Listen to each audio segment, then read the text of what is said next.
बहुत समय पहले की बात है। एक घना जंगल था जहां सभी जानवर मिलकर खुशी से रहते थे। लेकिन जब जंगल का राजा शेर बूढ़ा हो गया तो एक नई मुसीबत आ खड़ी हुई। जंगल को एक नए राजा की जरूरत थी। एक दिन जंगल के सभी जानवर इकट्ठा हुए और सोचने लगे कि नया राजा कौन बनेगा। हर कोई चाहता था कि राजा समझदार और ताकतवर हो, लेकिन कोई भी निर्णय नहीं ले पा रहा था।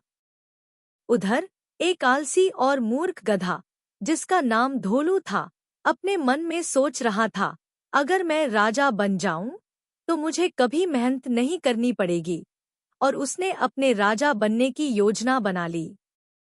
एक चालाक लोमड़ी ने धोलू की यह सोच सुन ली। उसने शरारत भरी मुस्कान के साथ कहा, अगर तुम जंगल के सबसे ऊंचे पहाड़ पर चढ़कर दहाड़ सको तो जानवर तुम्हें राजा मान लेंगे। धोलू ने बिना सोचे समझे पहाड़ पर चढ़कर जोर से रेंकना शुरू कर दिया।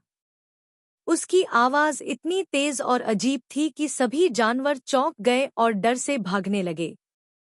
जानवरों को समझ नहीं आ रहा था कि यह कोई ताकतवर दहाड़ है या फिर कोई मजाक। कुछ जानवरों ने डर के मारे धोलू को राजा मानने का फैसला कर लिया। कुछ ही देर में गधे को राजा घोषित कर दिया गया। धोलू अब जंगल का नया राजा था, लेकिन असल में वह बिल्कुल भी समझदार नहीं था।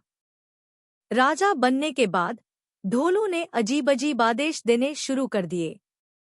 उसने हाथी से कहा कि वह झाड़ियों से आम तोड़े, बंदरों को आदेश दिया कि वे पानी में दौड़ें और सभी जानवरों को हर रोज उसकी जय जयकार करने के लिए मजबूर किया।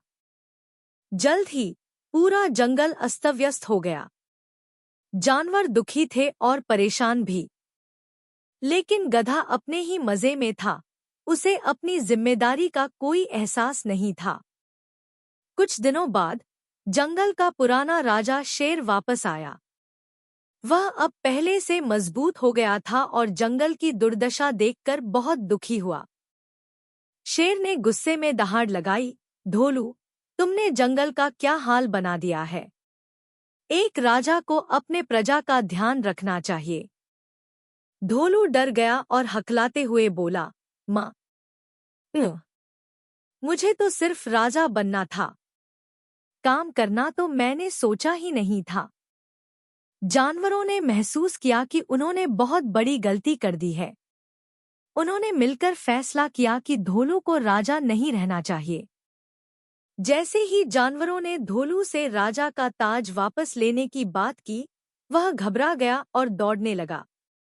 लेकिन बेचारा गधा एक केले के छिलके पर फिसल गया और सीधे तालाब में जा गिरा।